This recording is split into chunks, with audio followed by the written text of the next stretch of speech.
And then she goes like, to my black women in the workplace or in a setting where it's like work, like, do you feel safe around a white woman or a white man? What's your answers?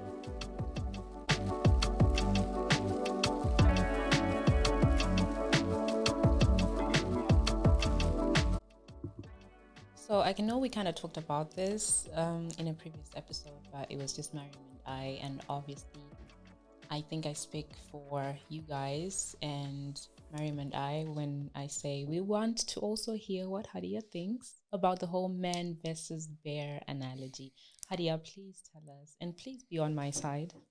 I'm just going to keep it short and sweet. You know, I want to be on your side. Hadya, you break my heart. But for me, it's not even about, it's not because I'm going to feel safe with a man in the forest. But it's just because in my head, I feel like I can, I can do some karate and then fight the man. Even an Aquaman of a man. What's an Aquaman's name? What's his name? What's that man's name? That guy. We know who you're talking about. That guy. Even Aquaman. Yeah.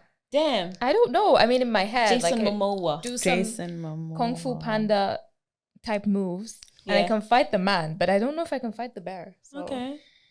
I don't know, man. I Actually, I'm more convinced now that man. Why? Not bear. Why? I mean, I think after we had the episode, I went and I watched a lot of videos on TikTok. Mm-hmm. It was not. It's not reasonable, guys. It's not reasonable. It's not reasonable. Mm-hmm. Even people that try to pull up some statistics to say, there are X amount. Again, obviously, it's a very American thing, and apparently. I didn't know this, but Americans actually live with bears. Like in some cities, they just have bears, so people actually know what to do around bears. Sorry, I don't come from a place where we see bears. Actually, I've actually never seen one in my life. But like there were these, calculations of like, oh, there are X thousand deaths a year by men, but then there are X hundred deaths a year by bear or 1,000. But then the thing is, when you do like the probabilities, you're more likely to die from a bear than a man, right? So even if you say is 80,000 deaths, well, because there are 150 million men versus 1,000 deaths to 200K bears, you're more likely to die by a bear. But that's in America only then. Because if we're speaking for Germany or in Zimbabwe, I haven't seen a bear in Zimbabwe. Yeah, but the situation is if we see a bear. But there are man attacks. So it's kind of like... But because you don't hear bear attacks because obviously the default is that you think you will be attacked if you see a bear. That's the thing. So it's not news, right? Okay. It's news because people don't expect human beings to kill themselves, but a bear is supposed to kill you if it comes into yeah. And I've said this, like a bear's instinct is to kill, so that's why it's like if a bear is coming and attacking me, of course maybe I'll try some scare tactics to like drive it away. Rufaro. But I just know I'm gonna die either way. But with a man, it's like I don't know. Yeah. I don't know. Am I gonna die and still have some dignity? So you're saying okay, I have a question, right? And I'm so sorry to put you like on the hot seat like this. Okay. You were scared of a man walking behind you in the night. Yeah. But you wouldn't be scared of like being confronted by a bear. No, I would be scared of both. Okay. That's the point. For me, it's like I'm scared of both, right? So let's say a masculine man, sorry, Jason Momoa, I love you, by the way, but just using his physicalness, like for the analogy. Yeah. A man like Jason Momoa, I don't know what he's about. He's just walking behind me. And also it's an instance with a bear. I'm probably going to just be more scared of the man than the bear. Because the bear, I would just easily give up. I'll just be like... You're gonna devour me anyway. Just go on and do it, and then my soul rests in peace, But a man, what if he does things to me? Yeah. But what if he doesn't? I don't rest in peace? But what if he doesn't? That's the thing, I don't know. But the bear, I just know what it's going to do to me. What can a bear do to me other than devour my body and kill me and leave me there? What else can it possibly do? And I was saying this off mic earlier. Do you know the statistic that men are not hired? In a lot of countries, they don't hire men in morgues. Do you know how scary that is? Do you know how... Now it's even a thing of like... So I don't know if it's something that you study for, And I always say this. I always say it's like evil and bad gets more PR and noise and attention. So it's like obviously there's some creep or a bunch of creep. Maybe it's even a handful of creeps out there who were doing things to corpses, right, in morgues. But then they just now created this narrative for many morgues to say, you know what, to just be on the safe side, let's not hire men. But that time, there's a lot of good men who do this job because it's something that they want to do. But you tiny amount of people have spoiled it for everyone. So my thing is the fact that I don't know. I think that's what's most scary. With the bear, I know, rah, and I'm gone. But with the man is like, is he gonna kill me? Yeah. What does he want to do to me first? What if he takes me and he locks me up in the woods somewhere and I just don't know. Okay, but it's been done. That's the thing. Okay, but obviously this analogy is kind of extreme. Like you said, most people in the world aren't going to come face to face with a bear anyways because there are no bears where we live. So let's talk about what it's really about. So what we're saying is, as women, because it kind of sounds like as a collective, which we're not really, we're different, but as women, we are now so scared of men, right? Because we think they don't mean us well, or because we think they are so into themselves that they don't think of like I want to know, like, what does this, because he has to, right? It's just an analogy. What does it mean, right? Is it that we're scared of them? Is it that we don't want men in the world?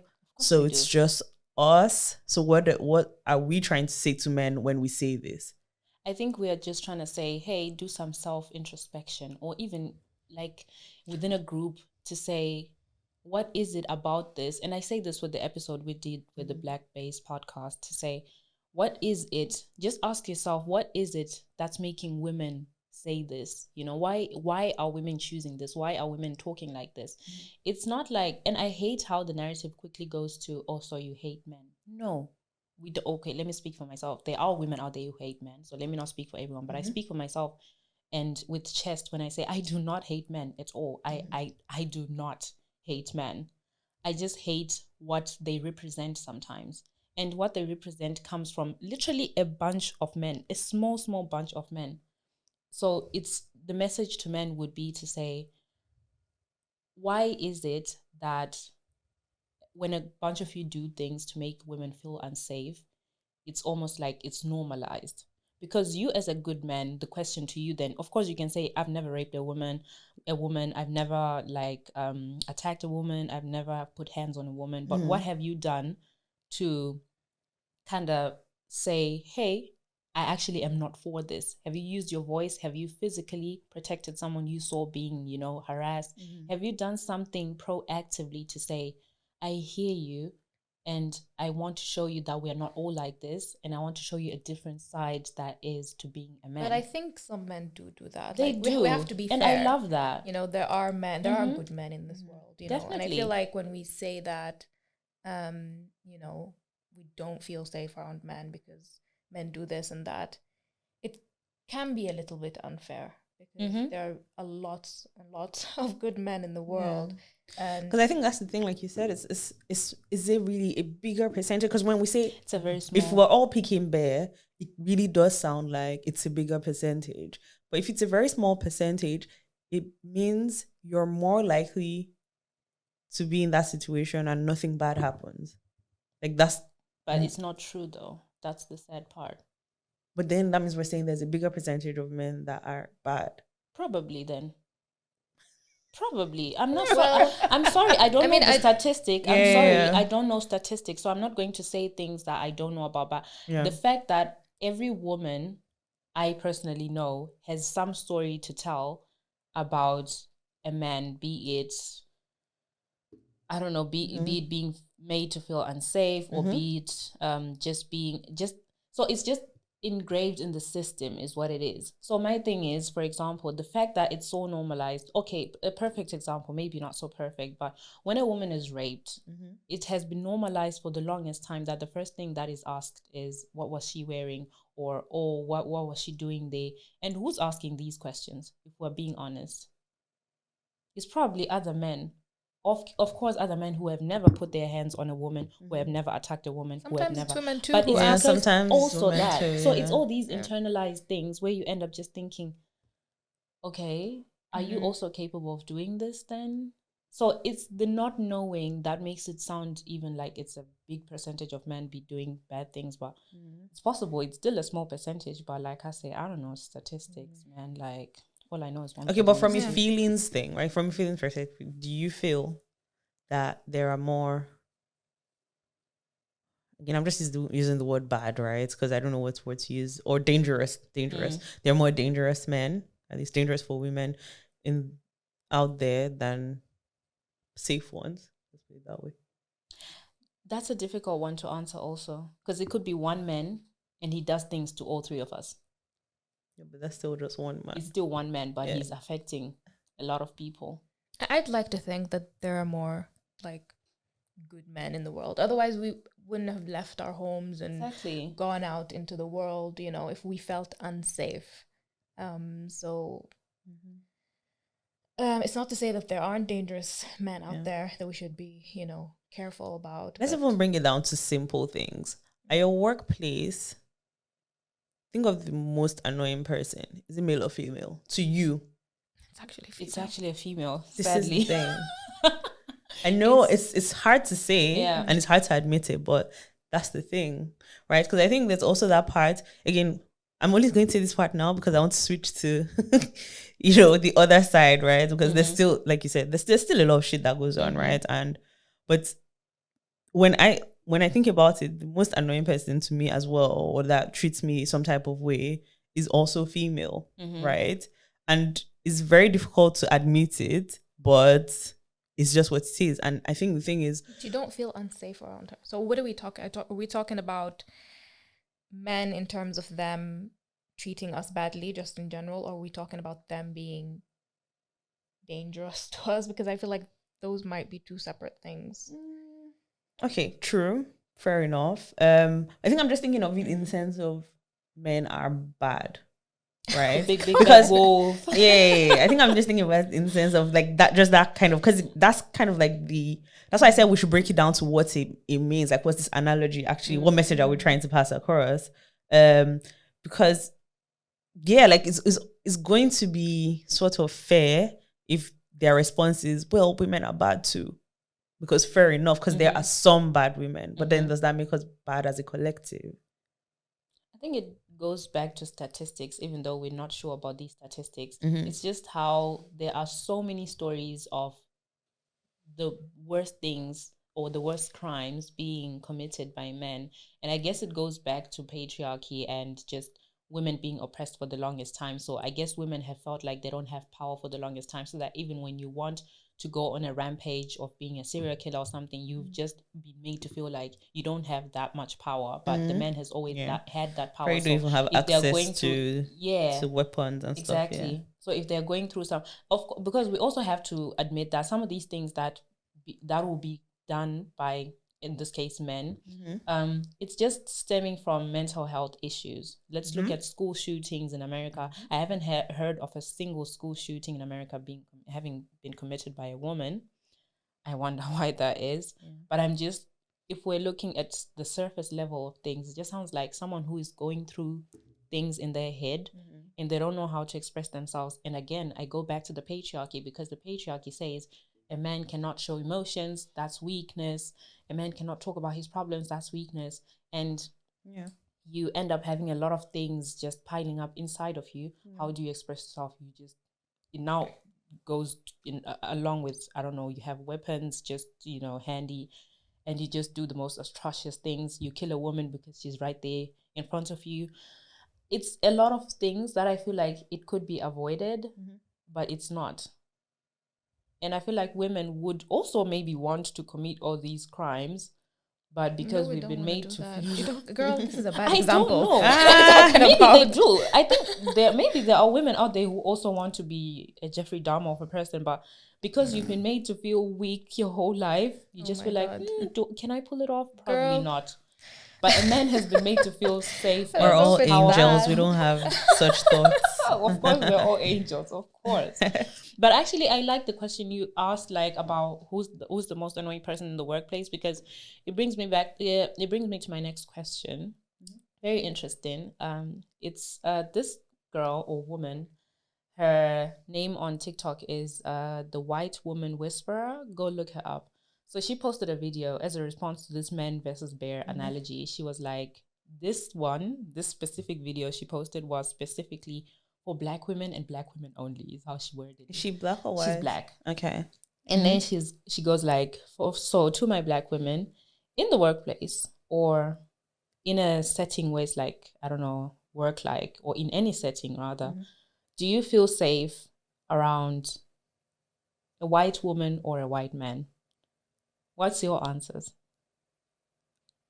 Before I like go into how the comments were and how people are responding. You know my answer. Honestly, for me, I'm just honestly, I'm gonna be very honest. I feel the same around both. Like in my current workplace, I don't feel different. You don't discriminate?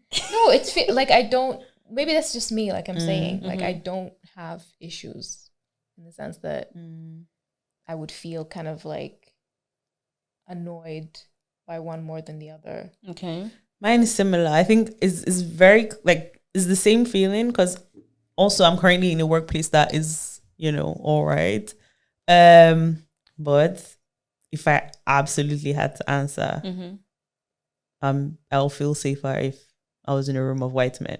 That's what a lot of people were saying, myself included. Yeah. Because a lot of people were saying with a white male, right, you kind of expect fuckery. Like it's you kind of expect them to not be on your side, because they're the white men, like what they represent, whiteness and maleness. But with a white woman, it's almost like on the basis of being both of us being women, I kind of expect you to be on my side somehow because we have this one thing in common. Yeah. And in most cases, it's not like that. It's not like that. And it broke my heart because when I answered that question in my head, I was like, ooh, I felt so bad. Because I was like, damn, the feminist in me is gonna die. But then I went through the comments, went through the stitches and stuff, and I was like, okay. White women were mad in the comment section. Yeah. All hell was breaking loose. They were like, why would you say something like this? They were just basically the same way men were reacting to the bear analogy. White women were doing the same thing. And then she posted another video saying, this is exactly what I'm talking about. You guys on the bear analogy, you were telling men to say, do some self-introspection, look at yourself as to why women are saying this. But you are also literally acting the same way. You're not even asking why are Black women saying this. But actually, after she posted the second video, it was full of positivity. A lot of white women came in talking about, you know what, this is actually something that I have never had to think about. And I'm making a conscious decision to think about it. A lot of white women were coming with positivity to say, wow, I need to learn. I have learned from this. And I absolutely loved it. But the first video, they were like, what the hell is this? Even insulting her. And I was like, damn. Yeah. But do they understand what the problem is? I think the people who engaged with her around that whole, she did a series of it. I think they truly understood, like in the end of it, I think they really, truly took time to understand what's being said and what the deeper message is. Yeah. But it just made me think how I'm like, so for me personally, I speak passionately about certain things when I feel like I have common ground, So for example, when it comes to white men, I'm just like, it is whatever. I expect them to be white men, right? I don't care. That's why probably on this podcast, you will always hear me speaking passionately about Black men. I will also speak passionately about white women because my thing is like, we both individually have certain things in common that we should somehow, we have common ground somewhere. Yeah. Common ground that you will never see me arguing about. Why is a white man doing this? Because I don't care. I expect them to be like that. But a white woman acting a certain way when feminism is in the chat, it breaks my heart because I'm like, dude, we're both women. Like, how? And if it's a Black man, I also speak passionately because I'm like, we're both Black. We have some common ground. But with the white man, it's just like, it's whatever. Yeah. you know. But I want to ask you, like, okay, let's take race out of it, and the same workplace situation. Do you think it would be different? So I think so. Do you so it wouldn't be the same? You wouldn't feel more comfortable around the black man? No. As opposed to the black woman in the workplace? Yeah. Yeah, definitely will feel more comfortable. I think my sisters will be my sisters. It's always going to be like that. Okay. So you don't think just women can be catty sometimes around? I mean, I haven't experienced it with black women, to be honest, because I've always, that's the problem with me. Maybe I'm biased. I would love for someone who lives in a predominantly black country to speak on this, because so my adult life, my whole work life has always been in spaces that are racially mixed. Yeah. So I have always worked in spaces where I'm a minority, even as much as there's also black people in the working space, that I'm still a minority. So it's automatic that you kind of stick together, be it men, be it black men or black women. So I don't know about this, but I think it's possible. I just haven't experienced it for myself. Yeah. Okay. Yeah. But I think it is possible. Women can be catty, but that's kind of how I envision it to be honest. Like, I know, I completely understand if you're in a mixed space that automatically the black people will just kind of bond together. I know that, you know, but let's say you're working in a place that is predominantly black or all black. Do you have issues with women? Yeah, that's I would love not to, though. I would really love not to. In an ideal world, I would love not to. Nah, black girls stand up, like, guys, come on. Yeah. I think that one's also tricky for me because, like you said, most of my work life has been in Germany. I worked a bit in Nigeria, and back then, because, you know, I'm in architecture or in the construction industry, literally would be me and a bunch of guys. I didn't actually have a female work colleague when I worked. So I can't even speak to it. But when I think back to maybe school days, it was also like, you know, studying architecture was a program where there were fewer women. We kind of stuck together, I think. Like, I don't remember like cattiness. If anything, like I had more issues with the guys in my program than than having any issues with the girls. So yeah, but I don't know what it now looks like when everybody's trying to climb the corporate ladder. And I think it can be. I don't know how that looks like. Weird, yeah, but I don't know, man. I just feel like when it comes to feminism, I just hate how this narrative, it's made to look and sound like it's basically women hating men. And I want to educate even women, because sometimes it be coming from women sounding like, oh, we don't hate men, so I'm not a feminist. No, feminism is not about hating men. We don't hate men. We hate the system. We hate the patriarchy. And it's just like, it just so happens that you as men, you're the ones perpetuating the patriarchy. So I'm trying to get you to stop and some women perpetuating too. that. Oh, you know, my Some first type too. of misogynists are female misogynists. Y'all get on my fucking nerves. Like the Pearl Davises of the world. Y'all get on my fucking nerves so much, because I'm just like, yeah. You know, I get that we all have a bit of internalized misogyny because of how we grew up and the things we grew up hearing, learning and stuff. So we still have some unlearning to do. I admit I still have some internalized misogyny.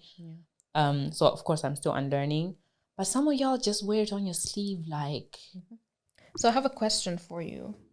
If a woman does not identify or consider herself a feminist, would you put her in that category of a woman, a female misogynist? Not automatically. Yeah, not automatically. Because, I mean, I have a confession. Yeah. You're not a feminist? God damn, Hadya. Like, God damn. About to get very let interesting. Me explain myself. Okay, please go ahead. It's not that I don't I believe in the fundamental concept of feminism, you know, which is equal rights for women, you know, and all of that. But I feel like at this point and stage in life, the definition is kind of just not clear to me anymore. And so I feel like I don't feel comfortable associating myself with the concept of feminism because I don't know exactly what it is. Toxic feminism. You're excused. Oh my gosh, she brought it there. Okay, but seriously, but say an example, because I think these are like some of the things. Say an example of like something that you feel like you don't fully agree with. Like you said, like, you know, when if you say you know, these women who come out on the internet and you say people see them as male hating, you know, for me, some do hate men, true. You know, and for me that's extremely problematic. I don't want to associate with that. You don't hate men, yeah, you know, and just a lot of other things, you know. If you go and kind of search for the definition of feminism, you'll find they'll be like, oh, but there's actually different types of feminism. There's like black feminism, and there's, I don't know, this feminism and this feminism. I'm like, I kind of hate definitions, to be honest. I think this is what I was trying to get at in the previous episode when I asked Mariam what is feminism to you, because from what you've described, Hadya, I will call you a feminist. You are a feminist in my eyes, because for me, what feminism is, I feel like feminism is such an individual thing, and not individual in the sense of like black woman feminism. Of course, there are some constructs where we will come together and agree on, but what you may consider to be feministic may not be that for me. Like, for example, I'm going to just give a basic example. For example, depending on how you grew up, your culture or your family, for example, if I grow up in a black family where so I get these braids done, you know, I can get them in pink, I can get them in blue, I can get them in purple, etc. It's the norm, right? My dad would even allow it. That's how I grew up. So put me on the side. Let's take a white girl, grew up so in this family, my family where I grew up just getting these braids, whatever I want to do with my hair, my family is still very, very strict. Like, I have a very early curfew. I'm not allowed to hang out with boys. This, like all these strict rules, right? Let's take the same rules, same set of rules, and applied them to this white girl. And for her also, because it's a different kind of setup, it's a different country maybe, she's not allowed to dye her hair blue, pink, whatever, because it's not considered formal. She has to stay normal blonde or brunette or whatever the color of her hair. When the both of us grow up, when she decides, you know what, as a feministic move, I want to dye my hair blue, in my head, it won't make sense. It won't be like feminism, because I'll be like, I could get blue conneclones if I wanted to. Like, it's not that deep. But for her, it is that deep, because she grew up in a family where she wasn't allowed to do those things. It was unheard of. But for me, it'll be like, yeah, it's not that deep. But for me, maybe feminism will be, I want to go and I want to, I don't know, have a sleepover at my boyfriend's house. But maybe in her family, because it's white people, I don't know if it's a white people culture thing, a boyfriend coming to your house, it's not that big a deal, right? So for me, now I'm saying, oh, I have the freedom to do this, but to her, it's like, it's not a big deal. When I was 15, my boyfriend could come visit. So it's different things. It's like, we can't say it's a one size fits all. I just don't want people to I have a question, but then doesn't this make it easy for the opposite side to say, yeah, so I don't really like, so what are they fighting for? Because if we have like 10, 50 different definitions, like, okay, so it means this one thing to... I feel like the basic fundamentals are the same: equality and equity, however you want to see it. We just want to be seen as normal beings. We don't want to be oppressed. We're doing the same job in the workplace. I don't want to be paid less than you. The fundamentals are still the same, but it's these tiny little things that people want to crucify each other for. Like cooking, for example. People will be like, I'm not a feminist because I can cook. Like, no one said you can't cook, and no one said that. But if the shoe fits for you, cool, wear it, right? But I think the fundamentals are still the same. So I would still consider someone like Hadya a feminist. I would. Okay. I don't know. I still would. I think what Hadya raised is like true and also like really important, is because I think for me, like I said, I was telling you in the previous episode, I've always considered myself a feminist from like when I was younger. She said toxic feminist. No, I've considered myself as feminist. And when I moved here, it was so interesting to me how it was something else. So when I moved to Germany is what I mean. Like, feminism was something else that I couldn't relate with, actually. So I felt like in my mind, there's like Western feminism, right? Some people call it white feminism, but I call it Western. That's very different, because I think what they're fighting for, or what they are trying to achieve, is maybe not very different, but it's definitely different from, you know, what we, right? Like you said, we talked about some crazy things this morning, but I'll just leave it. What we are talking about, right? Like, and I think it's because, honestly, I think it's mainly because we're just in different stages. Yeah, probably. You know, in our journeys, I think. But you think?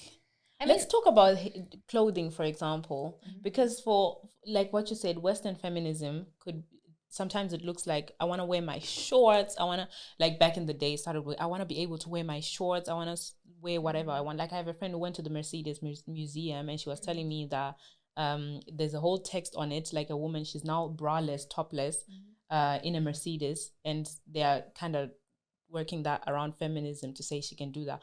But I'm just like, when we look at the core of it, I come from Africa where my ancestors walked around topless, you know, so dressing is really not it. Like at the very core of it, it's not something that I'm fighting for, to say I want to wear, you know, boobs out, everything out. But my question is always, what does that do for them? It empowers them.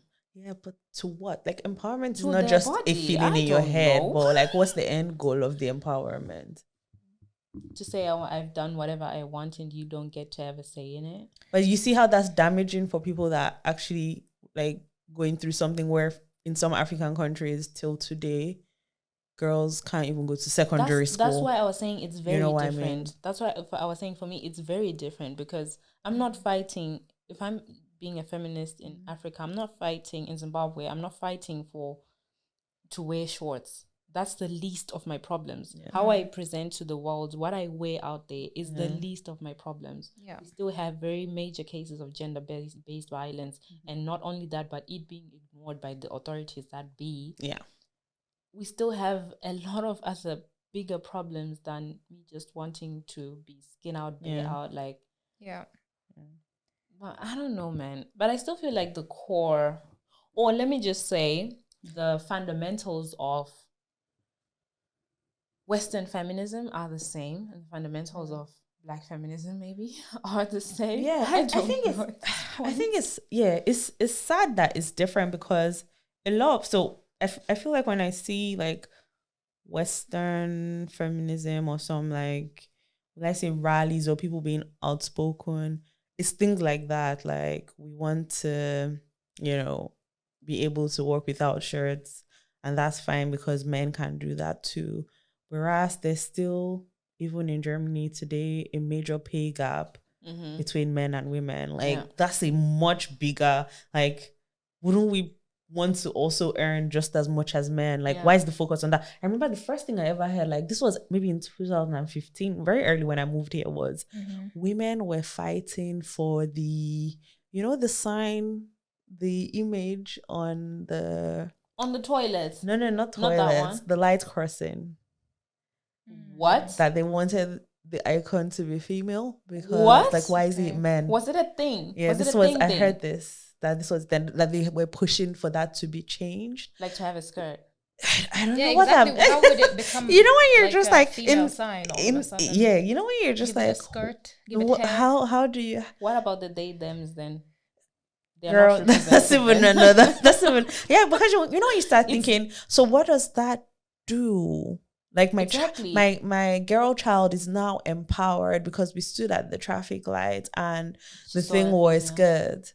But what about non-binary people? We now live in that world. Yeah, well, what are we gonna do for them then? But this is what I'm saying, that, but I'm not really sure even what that was supposed to do. How does that close the pay gap?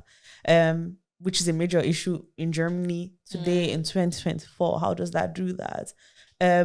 These are things that worry me. And okay, there was something I saw, and I think this one is even a bit extreme, but I'll say it anyways. But so you know how when it comes to like feminism, abortion, at least even in the US, right, is a very big topic on like, you know, you shouldn't be telling women what to do with their bodies and I'm also like on that spectrum as well. But I once saw at like a rally where people were trying to fight for abortion rights, a video where someone said, I've had more than 35 abortions. Ooh. I love killing babies. What? That sounds like I love killing babies. I've had more than 35 abortions and I'm going to keep having them. Please explain to me how that is feminism and what that does for anybody. So wait, that was said in a rally? It was like, like people fighting for abortion rights and like, you know, feminists. See, this is why I don't like associating myself with these things, you know. Yeah. I mean, if it's about fighting for women things. If we're talking about fighting for women's rights, then yes, I'm all for the cause. Just for me, I don't want to be associated with the label that comes with it, you know. Yeah, but I don't think that's feminism at all. I think that's just it. But this is what I'm saying about like the Western thing, that is a bit different for me. And I'm not saying all of Western feminism looks like that, but I do tend to see like just things that I'm like, this doesn't really do anything. Because if you even say that, it doesn't even help the cause. Yeah. Like we're trying to fight for abortion rights, which I think are really, really important, right? Most people that go in to have abortions, right? Or a lot of people, I can't say most, I don't know the statistics, but a lot of people, right? And people that I know personally, nobody's out there saying I love killing babies. No, it's a very, very tough decision. It's a very tough decision to make. And people have to do it anyways because of their lives, right? To even help them, because, you know, when you're a female and then you now have a child, it makes that gap even wider. So you make that decision for yourself to, you know, do whatever, which is cool and fine. But nobody is saying like I love killing babies. Like I just feel like, what does that was do? She trying to provoke, and it's not babies. What, like, what come exactly? on. Was she for real? I think so. I was about to say this sounds like a plant. This person was planted by whoever. I'm saying it honestly, like... and also. Was it confirmed that she truly had these 35 abortions? Because I'm not sure the body can take that much. I'm not sure. Again, but it sounds like a lie. It sounds like this person was planted. The thing. Again, and use correct English. Don't say you love killing babies, because if you love killing babies, then you have to carry them full term and then murder them like correctly. You love taking out embryos. Let's put it like that. You love killing embryos. I don't even think like you said, I don't even think she actually had 35 abortions. I don't think so too. The thing is, like in that setup, right? She was trying to pass a message of, you know, being pro-choice, being, you know, letting women have their rights. Like, let that be the topic, for instance, right? Like, let that be the topic. But you do get to see the sentiment a lot. It's like sometimes I see some of these like abortion rallies, and when they talk to people, almost doesn't make sense, because I'm like, what are we really fighting for? And this really takes away from like the very serious thing that it is, you know? And and this is why I think when you now see very silly people like Pearl Davies trying to fight, you know, what they call like extreme feminism, sometimes I don't blame them. Sometimes, again, I could never agree with anything Pearl Davies says, but sometimes I don't blame them, because it's very easy to attack feminism when it looks like that. That's true. It's very easy to attack, right? When we don't actually focus. Because I think that's the thing of maybe where it's gotten to, that we don't always come back and say, what's the definition and what are we fighting for? Yeah. So that's always in focus, right? So it's not just, a bunch of people are going on the streets to talk about abortion because it's like so cool and so trendy. It's not about that. It's like, let's remember this woman that had to do this, or this person that is even married but still had to make this decision to, you know, end her pregnancy because XYZ, and remind people like of how serious this is and why. Because I think sometimes maybe the why has been forgotten, or like you said, it's not just clear, right? And so again, I'm just saying, like, for me, the Western thing confuses me a bit. On our own part, I'll keep saying it, it's about equity, right? At least what are Nigerian women fighting for? Equity. So these are things like this. Till today, there are still women that can't go to school, right? And don't go to school. There's still some places where women don't go past primary school. Till today, 12-year-old girls are still being married off to older men, That's right? In the name of tradition and religion. Yeah. Right? Nobody is doing that to young boys, but this happens to young girls, right? And till today, there's obviously a major pay gap.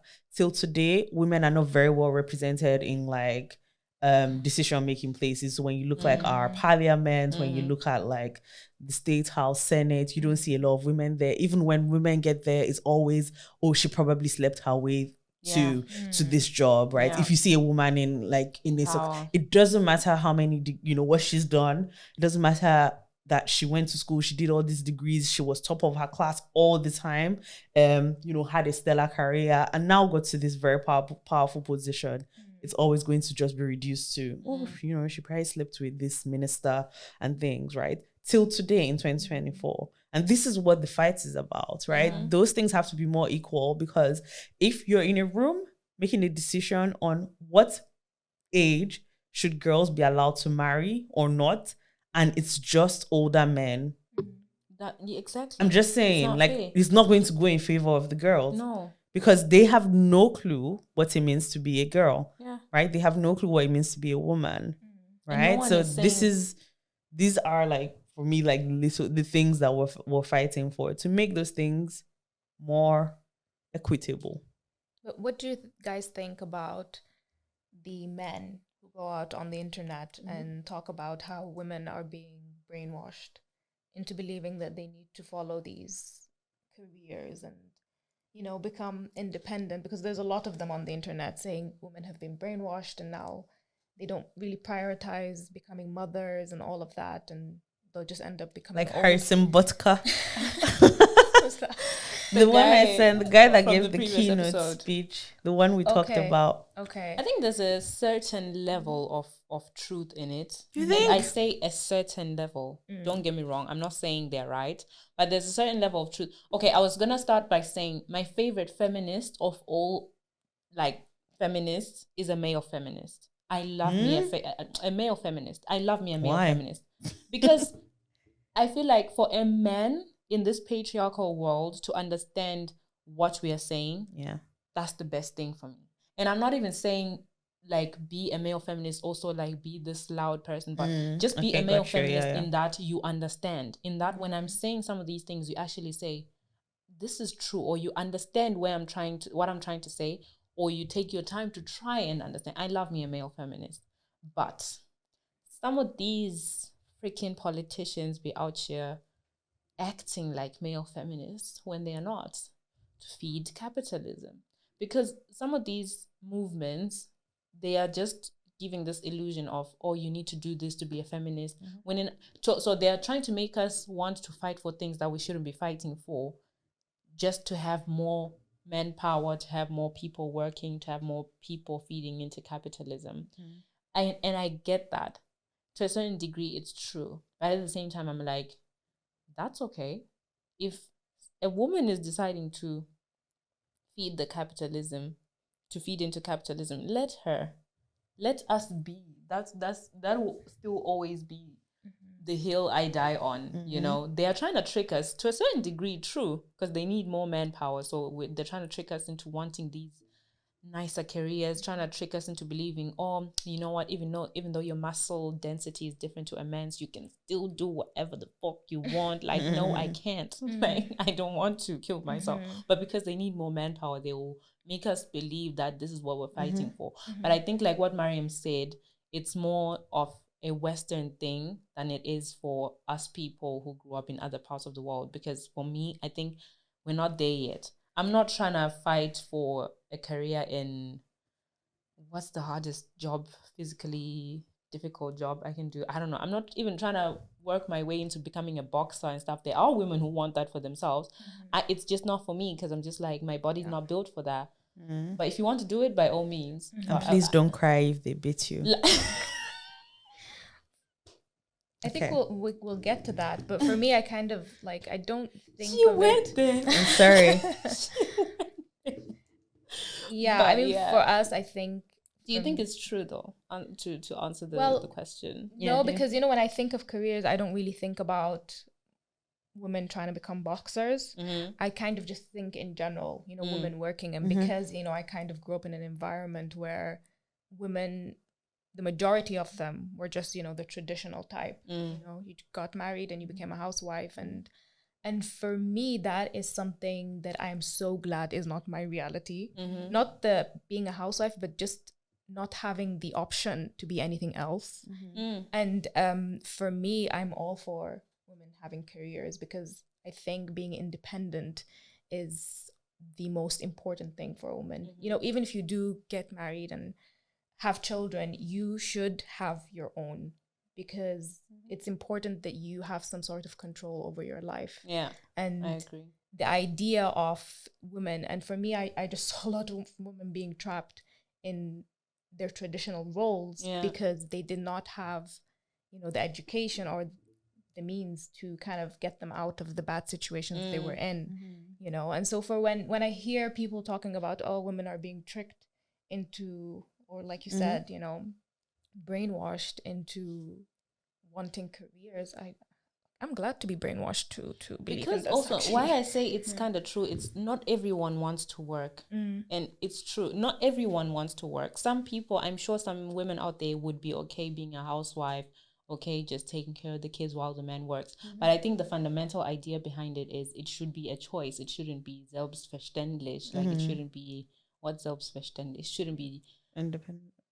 I can't speak English anymore, but it shouldn't just be so obvious that that's your role, you know? Yeah. So instead of, so them now saying, no, women need to work, now they are now bamboozling these women who would rather be hausfrauen, into believing that they need to work. So that's what I'm saying. To a certain slight degree, I think it's true. But at the end of the day, I just love that at the end of the day, the woman chooses. Do I want to do this or do I not? Yeah. So I don't agree with that sentiment at all. Like, because I think people that say that is people that feed into or feed off of just the cycle, because it creates this vicious cycle. So first, women stay home and cook and they can't work. Then women don't have any financial freedom. Then women are completely dependent on their men. Then this gets into their heads, and then men become abusive and they abuse women. And then women, you know, are living in the worst conditions and have you know, the worst health conditions mentally and physically, and women have shorter life expectancy, and then the cycle just continues, right? So that's kind of fitting into that, because having that financial freedom just does a lot for us. And obviously having people in power making better decisions for women in terms of our health, in terms of our mental health, in terms of our finances and things like that, it's just really, really important. And it can't be a room filled with men, right? And nobody's saying men should be out of it. We do need men there as well, because there's a thing about balance, but it can't be a room filled with, you know, 10 men making decisions that affect, you know, a world where half of us are women. It just makes no sense to me, I guess. I actually don't mind if men are removed from the rooms completely. Like I told you, I have trust issues with male gynecologists. Like, get them out of here. Get them out of here. Mind anything to do with women. You can be in the room as like a partaker, but not as a decision maker. Like, don't, you know, I hate how, this is why I'm so biased when it comes to male gynecologists. I'm so biased. You know how I've heard stories of women going to the gynecologist and they want to have maybe this procedure done where they tie their tubes or the whole thing, when they say they don't want children and they just want to have I can't say the English word, hysterectomy, like to have the thing removed. And then the person will be like, yeah, but you're still single, what if you get married? Or you're married, but like what if your husbands decide you want to have children? Maybe you should like why are you deciding for me or trying to decide for a woman what they should do with themselves? Because if I then fall pregnant by accident, I like that term, fall pregnant. Like you're gonna whoop into it. Yeah, but sorry. What if it happens by accident because you denied me this thing? So yeah, my point is, if I could control it, send the men out. send the men out of the room when it comes to rules that have to do with men. All of them, all the men to the back. Thank you. What do you say to women that say, so kind of similar to what you said, women that say, because I have a friend that says, you're always on this feminism thing, but I just think the world is fair enough already. What do you think about that? Ma'am, fair way. So, but think about it from the perspective of somebody that, you know, she had the chance to go to primary school, secondary school, go to uni, have her master's, right, and get a job. So in her own kind of, from her own perspective, I could do all in these Zimbabwe, right? Yeah. I was gonna say this at the very last because it breaks my heart. Do you know in Zimbabwe there are, and I'm calling out some of your professors in Zimbabwe. You know what they do? They will fail you if you refuse to sleep with them. Yeah, this happens in our country too. So it's disgusting. So it's like, because you had the opportunity to do everything like straight up, like you did everything correctly. Now you think everything is fair. Of course, you are meeting other like people like you at the top who have their masters, who have their what. But actually, you know everyone's story. Now that you said this, do men have any equivalent of this? I don't know. I would love to know. Because this is such a, like, the fact there's a whole documentary about it for the Nigerian one. It's called Sex for Grades, where they actually go into how these professors treat these girls and, you know, all the things they have to go through just because, you know, this professor says they have to sleep with you for you to be able to, and sometimes they don't even still make it, right? Some people actually fail, some people actually repeat their classes. Like, this is you just going to school. Do men have any equivalent of that, where somebody just goes out to make your life miserable just because you're trying to get an education and have a better future? It's possible. You think? It's possible. Maybe we have those toxic feminists who like are angry. I don't think they have any. World. I don't think men. I think they just live a jolly life through uni. Right. I don't think they have any equivalent, but I don't know if you're a guy out there and something happened to you, let us know. You think they will? But well, let us know.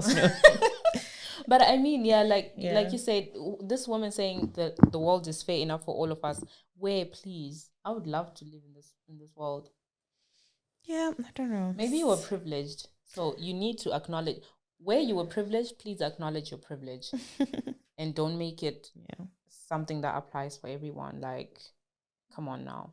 Okay. But anyway, ciao. You know, I just feel like I'd be getting so emotional about feminism and stuff. But yeah, man, we will continue with stories about this another time. This makes me tired actually. But guys, please send us your stories. Like, please send us your own experiences, your own opinions on what we've said. And as always, we have different opinions, so feel free to send yours, because you will probably have someone from the three of us agreeing with you. And follow us on TikTok, Instagram, listen on Spotify, YouTube, and you will hear from us or see us on our next episode. Bye. Bye.